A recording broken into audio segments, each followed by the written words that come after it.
Oke, salam. Selamat berjumpa kembali di pelajaran bahasa Indonesia. Ya, oke. Pada kesempatan ini saya akan kita akan membahas tentang proposal atau judul lengkapnya di bab 5. Ya, di bab 5 di buku bahasa Indonesia yang kuning ini, yaitu tentang mempersiapkan proposal. Ya, jadi materi kali ini adalah cara khusus tentang proposal, dan ini seperti biasa di semester genap ini saya akan bahas satu bab langsung ya. Jadi supaya lebih cepat, supaya lebih ringkas, dan semuanya sudah tercakup. Apabila ada yang nanti belum jelas, silakan bisa ditanyakan di kolom komentar atau bisa langsung menanyakan melalui WhatsApp ya. Kita mulai saja. Apa itu proposal? Ya. Yang pertama harus diketahui yaitu tentang pengertian dulu. Ketika kita membahas tentang sesuatu, yang harus pertama kali kita lakukan adalah mengerti dulu. Kalau tidak mengerti, bagaimana kita akan membahas berikutnya? Ya. Jadi pengertiannya itu ada, ini secara umum semua ya. Ada dua secara umum. Yang pertama, suatu rencana yang dituangkan dalam bentuk rancangan kerja atau suatu proyek kegiatan yang diajukan kepada pimpinan untuk mendapatkan pertimbangan persetujuan. Itu gunanya proposal. Jadi pengajuan rencana, jadi sama saja ya. Kamu punya rencana, dibuat, kemudian diajukan supaya dipertimbangkan sampai dengan disetujui. Nah, yang kedua, proposal biasanya dibuat untuk menginformasikan rencana suatu kegiatan dan dimaksudkan pula dalam rangka mendeskripsikan kebutuhan ketersediaan dana penyelenggaraan suatu kegiatan. Lihat ya, informasi. Isi proposal itu berkaitan dengan informasi rencana dan juga informasi tentang kebutuhan. Ini terutama kebutuhan dana biasanya. Ya, tentang kebutuhan dana. Jadi itu sangat penting dalam suatu kegiatan. Kalau dananya tidak tahu cukup atau tidak, Anda berani membuat sebuah kegiatan, ya itu sama saja bunuh diri. Ya, dananya tidak tahu dari mana, cukup atau tidak, tetapi berani untuk membuat kegiatan tanpa mengajukan tadi proposal, yang dinamakan proposal ya. Makanya proposal itu sebenarnya sangat perlu, ya sangat penting. Dari kedua pengertian ini saja sudah bisa kita lihat, ya proposal itu sangat penting, ya. Dan juga sebelumnya ada yang Anda sudah membaca tentang pramateri tentang proposal ya. Jadi di situ juga ada yang menanyakan, apakah proposal itu dibuat sendiri atau bisa dibuat berkelompok? Ya tergantung tujuannya apa, rencananya apa. Ya kalau itu proyek besar, ya itu tidak bisa dikerjakan sendiri, itu pasti dikerjakan oleh tim. Tapi kalau proposal misalnya tentang karya ilmiah, ya itu dibuat sendiri. Ya ada juga yang berkelompok. Tapi kalau misalnya saja skripsi itu proposalnya harus buatan sendiri, ya pribadi, individu, tidak bisa berkelompok, ya. Jadi seperti itu maksudnya. Ya, untuk berikutnya yaitu bagian proposal. Nah, ini lumayan ada banyak bagian-bagiannya, ya. Jadi bagian proposal itu yang pertama adalah latar belakang. Nah, untuk latar belakang ini isinya adalah tentang kejadian, keadaan atau hal yang melatar belakangi pentingnya dilaksanakan kegiatan tersebut. Ya, kegiatan atau penelitian tersebut. Jadi kalau misalnya Anda ingin mengajukan proposal, yang perlu diketahui adalah latar belakangnya. Latar belakang itu sama saja ya tadi alasannya lah ya. alasan kamu membuat proposal itu, kamu membuat kegiatan itu, kamu membuat acara itu alasannya untuk apa? Tidak ada sesuatu yang dilakukan itu tanpa alasan, pasti semuanya memiliki alasan ya. Makanya apalagi yang bersifat resmi seperti ini, proposal, itu sangat dibutuhkan untuk mengetahui ini kegiatannya masuk akal tidak, ini kegiatannya melanggar hukum atau tidak ya. Jadi maksudnya seperti itu, latar belakang isinya seperti itu ya. Nah kemudian bagian kedua yaitu masalah dan tujuan. Nah masalah dan tujuan di sini maksudnya adalah masalah apa, ini juga ada kaitannya dengan latar belakang sebenarnya ya. Masalah apa yang terjadi sehingga kamu ingin mengadakan kegiatan tersebut, dan tujuannya untuk apa? Tujuannya untuk apa? Kalau tujuannya tidak jelas, ya sudah, mungkin bisa tidak disetujui ya, mungkin bisa tidak disetujui.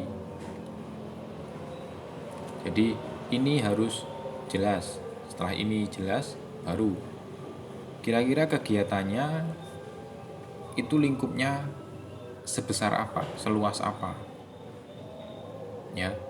Jadi tidak bisa misalnya saja kamu mengajukan proposal dengan tema kegiatan bersepeda bareng misalnya ya, bersepeda bareng, dan saja ruang lingkupnya tidak dibatasi. Di situ tidak dibatasi, hanya kamu buat bersepeda bareng tanpa sponsor, tanpa apapun, semua orang bisa ikut di situ berarti. Nah kalau seperti itu pasti acaranya nanti akan kacau, tidak ada panitia, tidak ada dan lain sebagainya ya. Jadi ruang lingkup itu perlu, ini sebagai batasan. Jadi misalnya saja sepeda gembira RT 7 RW 8 misalnya. Jadi kegiatan itu hanya dibatasi untuk RW 7 RW 8 desa mana, seperti itu ya. Jadi ruang lingkup itu untuk membatasi. Kemudian kerangka teoritis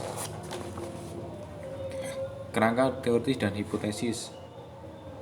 Nah, kalau hipotesis itu maksudnya adalah dugaan-dugaan. Ya, dugaan-dugaan kira-kira apa yang terjadi jika Anda melaksanakan kegiatan tersebut. Kamu mengkira-kira ya, kira-kira ke depan acaranya akan lancar atau tidak ya. Di musim hujan seperti ini kira-kira kalau acara bersepeda seperti itu kira-kira bisa dilakukan sampai start sampai finish tidak ya, mulai dari start sampai finish atau tidak ya, dan seterusnya ya. Jadi itu sangat penting, itu juga harus diteliti, itu juga harus di cross check lagi.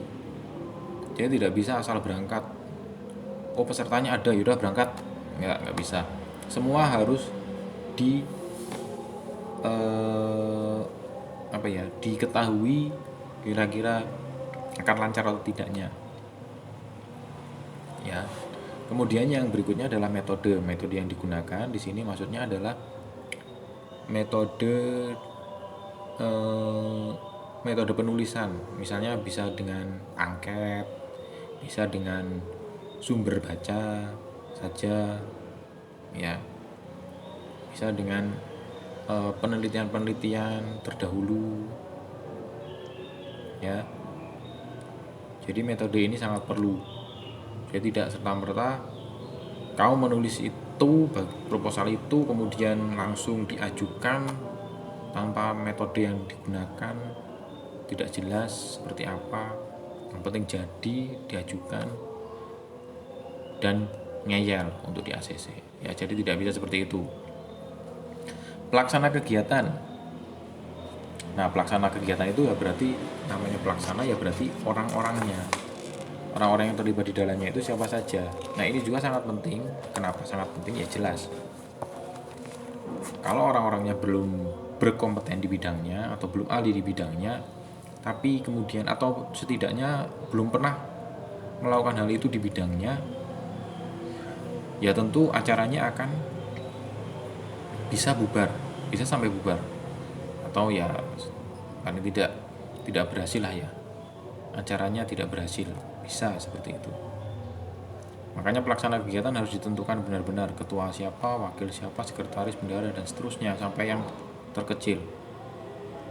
Ya. Kemudian fasilitas yang digunakan. Fasilitas itu maksudnya misalnya saja, sebentar. Ya, jadi fasilitas yang ada untuk menunjang kegiatan tersebut itu apa saja, ini misalnya ya seperti itu. Jadi misalnya saja tadi acaranya adalah sepeda, acaranya ada bersepeda bareng. Nah, fasilitasnya apa? Dapat kaos misalnya saja, dengan bayar segini dapat kaos, dapat minum, dapat snack, makan siang, dan seterusnya. Itu kan sudah termasuk fasilitas dari kegiatan ya. Kemudian setelah itu dilihat acara tersebut kira-kira untungnya apa, kerugiannya apa. Jadi jangan dilihat hanya keuntungannya tanpa kerugiannya ya, harus dilihat keuntungannya apa dan kerugiannya apa supaya imbang. Kemudian lama waktunya, apakah mau 1 minggu, 1 hari. Pembiayaan, nah pembiayaan ini harus benar-benar dirinci, tidak bisa pembiayaan sembarangan. Jika kurang sedikit saja, ya tentu nanti malah akan, kalau dalam bahasa Jawa itu dalam tanda kutip bangkrut, ya, akan tombok. Dalam bahasa Jawa itu akan tombok ya. Jadi tidak bisa seperti itu, semuanya harus diperhatikan benar-benar ya, dari latar belakang, alasan, sampai pembiayaannya seperti apa, dan itu benar-benar harus dirinci, tidak bisa hanya asal. Oke ya.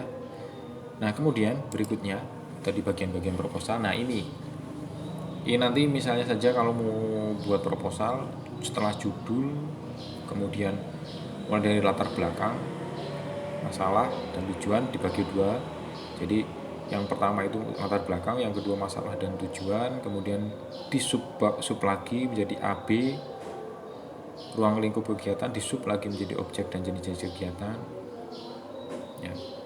Ada di buku, ada, nanti bisa dilihat sendiri ya. Jadi ini untuk perincian dalam penulisannya nanti seperti ini, 1-12. Masih ada poin kecilnya lagi, A, B, A, B, A, B, A, B.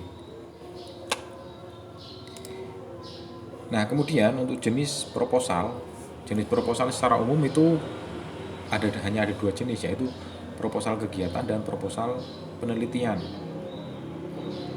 Proposal kegiatan ya dibuat tujuannya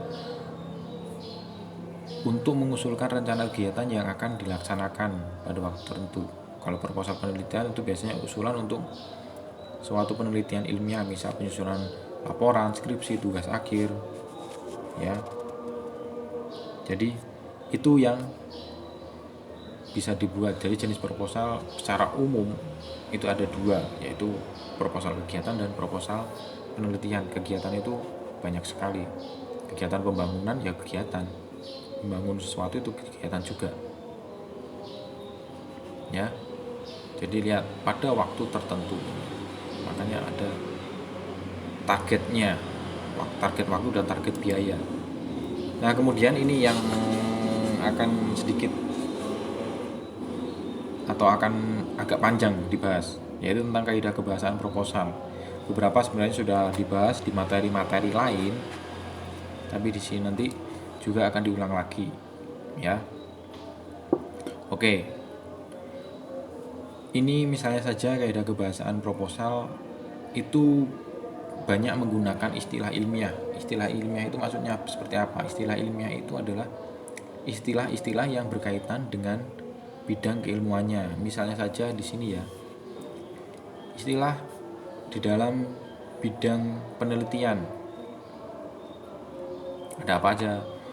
Nih, ada istilah abstrak, analisis data, hipotesis, instrumen, latar belakang, metode penelitian. Ini sering sekali dijumpai, istilah-istilah ini sering kali dijumpai di penelitian. Kalau di pendidikan beda lagi, pendidikan afektif, buku pelajaran, kompetensi, kurikulum, dan seterusnya ya. Jadi menggunakan istilah ilmiah. Proposal itu menggunakan istilah-istilah ilmiah. Dan istilah-istilah ini bisa kalian cari artinya kalau kalian tidak mengerti di KBBI. Ya, di KBBI. Bisa dicari di sana. Ya. Kemudian kaidah kebahasaan yang kedua, menggunakan kata kerja tindakan. Kata kerja tindakan untuk contohnya apa saja? Contohnya berlatih, membaca, mengisi, mencampurkan. Intinya adalah kata kerja yang melakukan suatu tindakan. Ini sudah pernah dibahas. Ya. Contoh kalimatnya, ya, adik berlatih zumba setiap sore. Kata kerjanya mana? Kata kerjanya adalah berlatih. Nah, ini berlatih ini adalah kata kerja tindakan karena melakukan sesuatu, melakukan tindakan. Kakak sedang membaca novel, sedang membaca, itu adalah kata kerja tindakan. Seterusnya mengisi, mencampurkan, silakan dibuat kalimat sendiri untuk belajar. Nah, kemudian yang ketiga itu menggunakan kata yang menyatakan pendefinisi. Ini sudah pernah dipelajari, saya masih ingat dipelajari di kelas 10 tentang teks laporan hasil observasi, ya, kalimat definisi. Menggunakan kata yang menyatakan pendefinisi, kalimat definisi dan menyatakan pendefinisi itu sama. Lihat ya, contoh katanya, kata pendefinisi itu merupakan adalah yakni yaitu. Nah, contoh kalimatnya, kambing adalah hewan herbivora. Saya adalah siswa SMK. Ya. Lihat, menggunakan adalah, menggunakan merupakan, yakni yaitu. Tapi harus dilihat kalimatnya harus yang sesuai, jangan sembarangan. Kalau tidak cocok dengan menggunakan merupakan, ya sudah, harus menggunakan yang lain. Ya. Nah, berikutnya yang keempat, menggunakan kata perincian. Kata perincian itu bisa pertama, kedua, ketiga, kemudian, selain itu, ya. Nih misalnya contoh kalimat, Pak Man suka makan sate, selain itu ya juga selalu minum susu, misalnya seperti itu. Nah, di sini kalau yang sering dijumpai perincian itu misalnya saja tutorial membuat sesuatu, itu biasanya menggunakan kata perincian banyak sekali. Ya, banyak sekali menggunakan kata perincian. Sangat perlu, sangat penting. Kemudian yang berikutnya, menggunakan kata-kata yang bersifat keakanan. Keakanan itu maksudnya apa ya? Keakanan itu sesuatu yang direncanakan, akan direncanakan, diharapkan, belum terjadi. Sifatnya belum terjadi. Ya. Contoh kalimatnya, pembangunan sekolah itu diharapkan selesai tepat waktu, ya. Belum terjadi ini, belum terjadi. Harapannya selesai tepat waktu, tapi kita tidak tahu apakah bisa tepat waktu atau malah lebih cepat atau lebih molor, ya. Nah, yang berikutnya, menggunakan kata bermakna lugas atau denotatif. Ini makna yang sebenarnya, ya. Menggunakan makna yang sebenarnya. Jadi contohnya kalau Anda pernah mendengar atau kalian pernah mendengar meja hijau. Meja hijau itu dengan, kalau menurut makna denotatif, ya meja yang berwarna hijau. Tapi kalau makna konotatif, makna yang tidak sebenarnya, meja hijau apa? Pengadilan. Gulung tikar. Gulung tikar ya menggulung tikar kalau denotatif. Tapi kalau konotatif, gulung tikar artinya bangkrut. Ya, kambing hitam. Kambing hitam itu kalau denotatif ya kambing yang berwarna hitam. Tapi kalau konotatif, kambing hitam adalah orang yang disudutkan, ya, orang yang disudutkan atau orang yang menjadi orang yang menjadi tempat salah, orang yang disudutkan, ya. Untuk menyudutkan orang ini biasanya orang tersebut akan menjadi kambing hitam. Nah, dijadikan kambing hitam dalam permasalahan ini, misalnya saja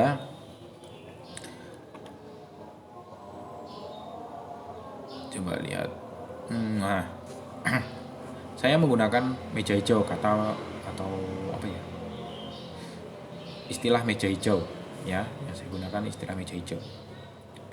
Kalimat yang pertama itu adalah kalimat dengan makna yang sebenarnya, ya. Jadi meja hijau itu dibuat untuk meletakkan jamuan makan malam nanti.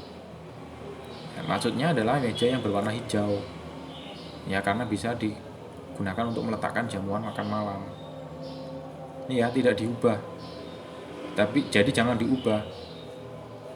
Kasus pencurian itu akhirnya dibawa ke meja hijau, Ini bermakna konotatif atau bukan sebenarnya. Lihat ya, istilahnya tidak boleh ditambahi, tidak boleh dikurangi. Kalau di situ meja hijau ya sudah meja hijau. Jangan di situ meja hijau, meja yang berwarna hijau. Ya, kalau meja yang berwarna hijau itu jelas, itu maknanya nanti denotatif. Sudah jelas sekali. Tapi kalau meja hijau itu maknanya bisa ambigu, tergantung kalimatnya. Ya, jadi maksudnya seperti itu makna denotatif. Ini saya kaitkan dengan konotatifnya sekalian supaya ngerti, ya. Jadi untuk kaidah kebahasaannya ada 6 kaidah kebahasaan. Kemudian tadi sudah pengertiannya sudah tahu. Untuk kemudian nanti kita akan merencanakan untuk membuat proposal, ya, proposal suatu kegiatan, mungkin kegiatan sederhana saja. Kalau kemarin ada pertanyaan berapa lama kira-kira kalau Anda diminta untuk membuat proposal, ada yang menjawab tergantung tingkat kesukarannya atau kegiatannya apa, yaitu bisa benar ya, tergantung kegiatannya apa, ya, tergantung atasannya siapa kalau itu di kegiatan. Jadi sebenarnya kalau menentukan 1 hari selesai, ya kalau selesai menulis itu bisa 1 hari selesai, itu bisa. Tapi sampai selesai tertandatangani oleh atau disetujui oleh yang mempunyai kuasa atas kegiatan tersebut, ya itu belum tentu 1 hari bisa yang bahkan sampai berbulan-bulan, ya. Jadi beberapa hal yang kemarin ditanyakan mungkin sudah terjawab di sini, ya, sudah dijawab di sini. Dan untuk berikutnya saya harap nanti bisa membuat proposal, atau setidaknya mengertilah gambarannya proposal itu seperti apa. Ya, jadi sampai di sini dulu. Silakan kalau ada pertanyaan di kolom komentar. Silakan share video ini jika kira-kira ada temanmu yang membutuhkan. Juga silahkan like, dan yang belum subscribe jangan lupa subscribe-nya. Oke? Ya, sekian saja. Kita masih dalam masa pandemi, jadi bantu Indonesia lawan Covid dengan cara memakai masker. Ayo pakai masker supaya virus corona ini cepat berlalu. Ya, sekian dari saya. Terima kasih.